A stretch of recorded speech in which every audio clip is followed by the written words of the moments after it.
வணக்கம் மக்களே, நான் தான் உங்கள் மாஸ்டனிக்ஸ் பேசுகிறேன். ரொம்ப நாளாகவே வீடியோ போடணும்னு யோசிச்சுனே இருக்கேன். ஆனால் என்ன வீடியோ போடுறது, எப்படி போடுறதுன்னு ஒரு ஐடியாவும் இல்லை.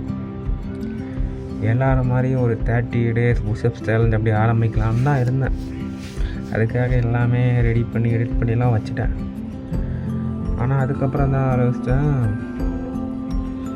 டெய்லி புஷ்அப்ஸ் போட்டால் அது இன்ஜுரி ஆகிடும். ஒரே மசில் டார்கெட் பண்ணால் அதுதான் ரொம்ப நாளாக ஒரு 1.5 மாதமாக யோசிச்சு நிற்கிறேன் என்ன பண்ணுறதுன்னு, டெய்லி வீடியோ போடுறதுக்காக.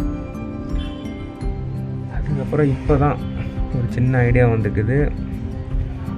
ஒரு நாள் புஷ்அப்ஸு, ஒரு நாள் சிட்டப்ஸ், காலுக்கு லெக்குக்கு அந்த மாதிரி பண்ணலான்னு பிளான் பண்ணிக்கிறேன். அதனால் first day push-ups, second day leg, next day push-ups, next day squads அந்த மாதிரி போடலான்னு இருக்கிறேன். வாங்க வீடியோக்குள்ளே போகலாமா?